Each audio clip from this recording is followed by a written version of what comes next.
Hi guys, this is Stephanie, and I am so thankful you're here today watching my video.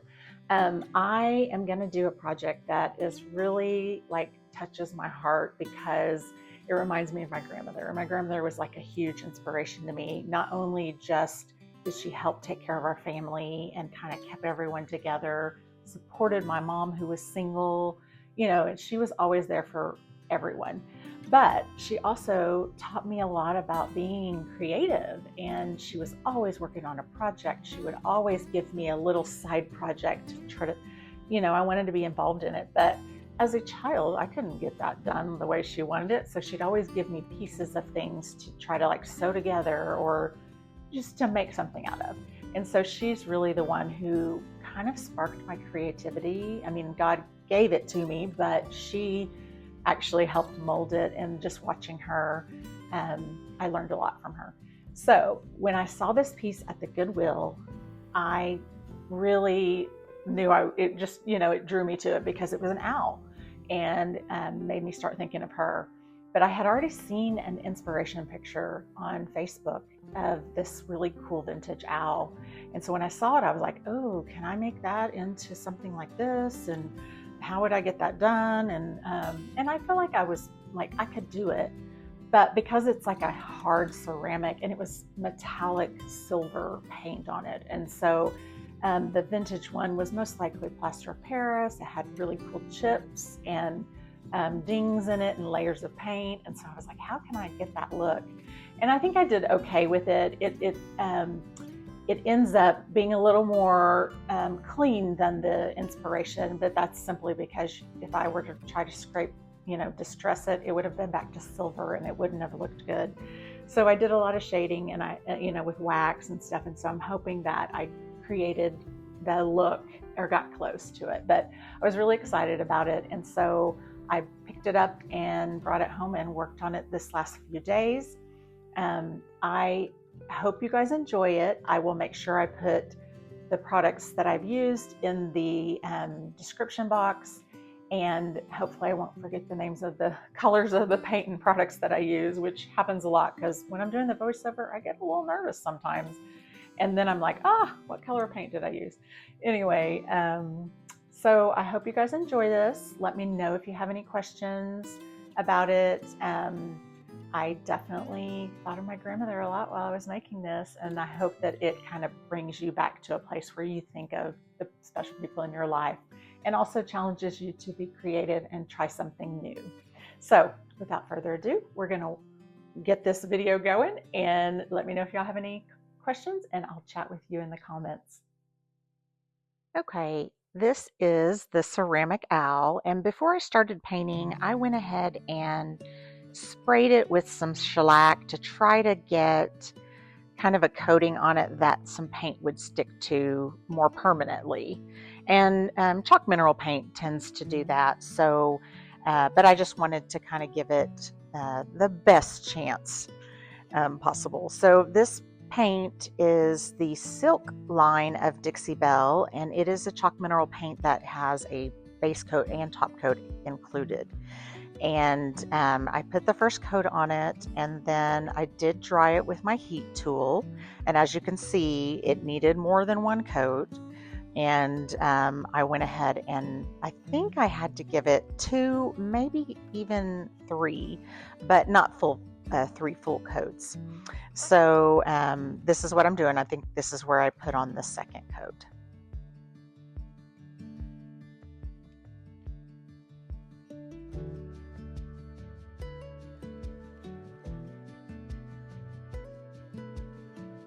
Chalk mineral paint is really good for, it's really known for just being tough and durable and sticking to all kinds of surfaces. You do need to let it cure so that it will get strong and stick there. But once it does, it's really durable.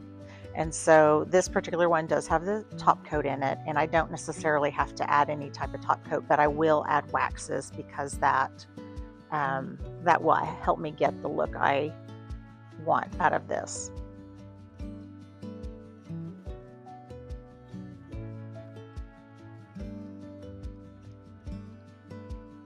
in between coats, you really need to let the paint dry so that when you go back over it, it doesn't try to remove any of the previous paint. If you don't let it dry enough, you will kind of swipe off the other paint. So you definitely want to let it dry. I do use a heat tool to help speed that process up. Most of the time when I'm doing videos, I will do that, but sometimes I leave it overnight and come back to it. I'm so excited to do this owl. My grandmother, like I said before, was a huge inspiration. And every time I see owls, it just reminds me of her. And so this is basically just a tribute to her. She was just a really important person in my life. So I do think of her often. Here I am starting to do the eyes, and on my picture, that's the inspiration picture. I actually saw two different pictures, and the eyes were done differently on both of them. Now on this piece, the eyes are very well shaped, so there's not much you can do to change it to be like the inspiration, but I think I do a pretty good job with shading it in order to balance where I want the colors to be. And I'm using the first color of paint was called Sunkissed, and that was from the Dixie Belle Paint Silk line.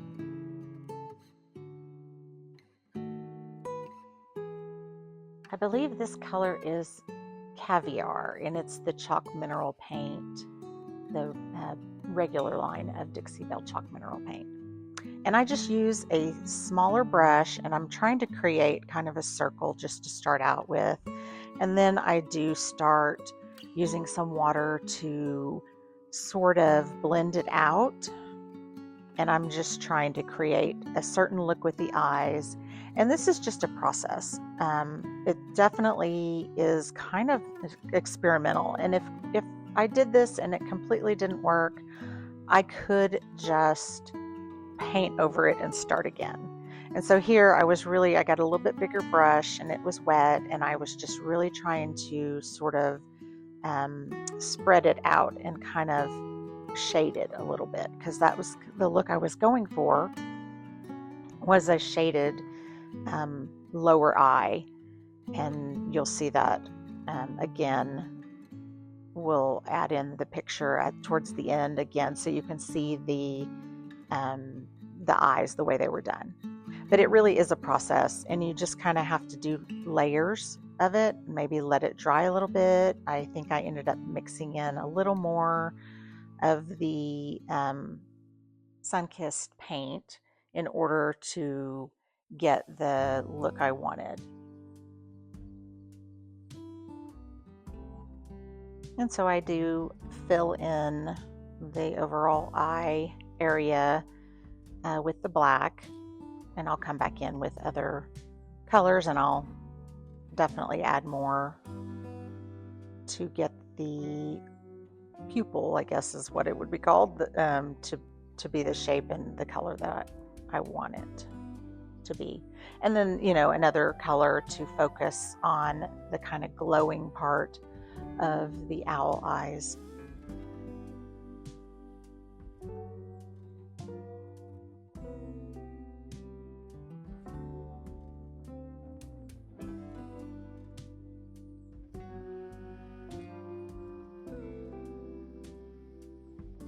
You definitely have to do it in layers. Not only do the areas need to dry, but you have to have it either blend it with other colors while it's wet, or add certain other colors whenever it's dry, so that you can cover things up. So it's just a whole process of adding and sort of blending, and it's kind of just trying to recreate what I saw, and without knowing how many layers they had used on the vintage owl that I was inspired by. I have to kind of guess. So I get out some yellow paint because I need to figure out how to make this eye sort of glow around the pupil. And that's one of the colors I'll use, and I'll probably darken it up. But I went ahead and added some of that sun-kissed creamy paint to some black, and it created a gray. And so I'm just trying to kind of get a shaded area. You know, it's just a process of trying something and seeing if I like it.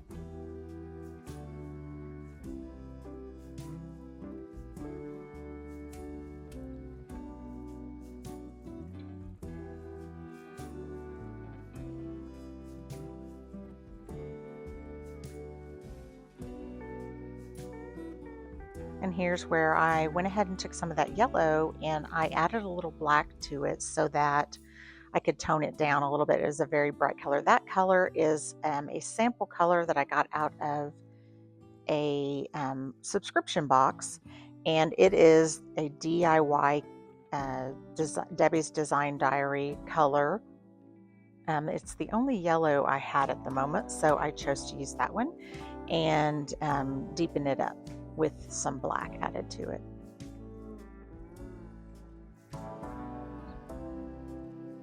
And boy, is it hard to get a circle, especially with a paintbrush and paint.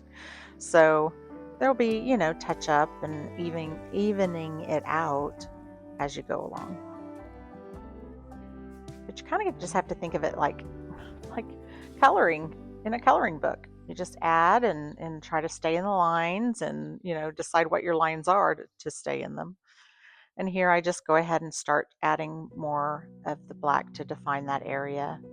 And I will go through and shade a little more again. I took, you know, one of the brushes and I put some little glistening spots in the eye, just almost more like reflection is what they are. That's one way to help, you know, when you do any eye, whether it's, you know, like coming up for Santa, you're going to be maybe painting some Santas and or, you know, snowmen, reindeer, whatever, any type of living being, there's usually some sort of glistening or reflection in the eye. And so either using like a little white dot kind of helps give it more character. But this, I happen to use just some of the yellow, the darker yellow.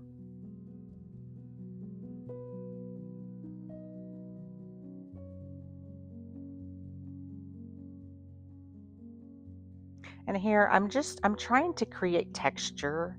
You know, this owl would be feathers. And so I'm trying to create a little texture, trying to keep sort of the shape of the dark part of the owl from the inspiration, trying to get that sort of look. And so, you know, adding some more of that cream back in, I feel like was giving it some texture like feathers.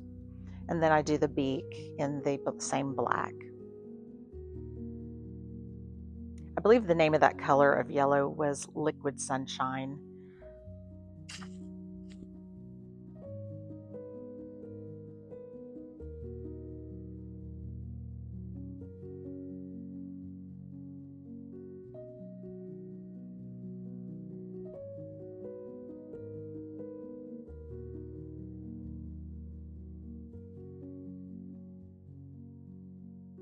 And if you don't have these particular brands of paint, you can use, you know, any similar color or decide what color you want. You could have even added a little more sort of green to the shape, to that yellow area that I painted yellow, to kind of give it more of an even glowing effect. But any cream color would have worked. I just so happened to want to use the chalk paint just because I knew it would be more helpful painting it on the surface that was already ceramic coated. So, and here I am trying to draw I believe they're called talons, or I would normally just say claws, but talons came to me, so I believe that's really what they are. And the feet on this particular owl is just shaped differently, kind of off to the side. The owl that's the inspiration, I really believe my grandmother had one almost identical. And so that, you know, that really is why I noticed it in the first place. And I do love how upright and slender the original owl is, but this is the one I found. And, you know, when you happen upon something at the Goodwill, you either get it because you're not going to go back and find it. And, you know, the Goodwill, they, of course, wanted a pretty penny for it, but I don't think it was too bad. It was $9.99. A lot of times everything's getting so expensive at the Goodwill. But it wasn't too bad. It was actually still, I believe, a brand new item. It still had its tag on it from Home Goods, and I believe it was probably like $30 or so from Home Goods. So I think I got a bargain, and I'm making it my own. So here I took out some clear wax, and the cream color doesn't need a top coat, but the yellow that I used on the eyes does, because Debbie's DIY paint does reactivate with water. I actually believe Dixie Belle, you don't necessarily have to put a top coat on it. It just depends on what you're using it for. So if it's a surface that you are going to wipe a lot, you would need to maybe protect it a little more. But the silk paint already has one built in, so I didn't need to put wax on it, except that I was going to be using a lot of dark wax, and I wanted to be able to wipe it back a little bit easier than I would have been able to if I hadn't put the clear down as kind of a buffer. And so on this, I did use the leftover of my DIY waxes. I'm almost done using them, and I'm just, trying to finish them up so that they don't go to waste before I open up all my Dixie Belle products. But this is the dark wax by DIY, and I'm now just adding it everywhere because the vintage owl, of course, was dinged up and dark from absorbing in, dirt over the years. And even though it was probably wiped down and clean and not dusty, it kind of attracts that and stays in the paint. So here I'm just trying to create a vintage look, something that doesn't look brand new. And so I in sections will add a lot of wax, really trying to get it in the kind of folds, the textured areas where the feathers are defined, and I really want to leave more of it there, but I did want a little bit of it to darken all over the owl. So really I just went section by section and added it and kind of smeared it in, and then tried to keep more of it in the folds of where the feathers were. And after a bit, I will go back and try to clean up certain areas that I want it to look lighter. And I will do that with more clear wax, because clear wax can act as an eraser to sort of swipe off other colored waxes when there's, quite a bit added. And here I am wiping more of it off, and then I will actually start dipping that rag into the clear wax and wiping it in certain spots so that I can get off the excess dark wax. And this process of the face and the eyes is still, I put it on and then I take too much off and then I add some more. And so it's just a process, and you do what you like. And so someone else may have left a lot more of the dark wax on, whereas I was wiping it off.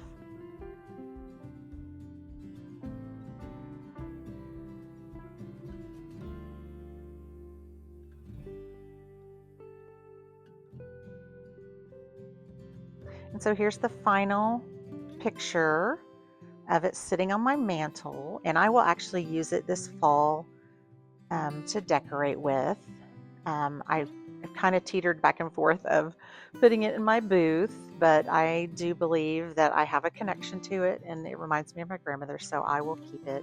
I'd love for you guys to subscribe and like and share my channel, and I'm so thankful you're here. And if you have any questions, feel free to ask them and let me know what you guys think of the final project in the comments, and I will talk to y'all later.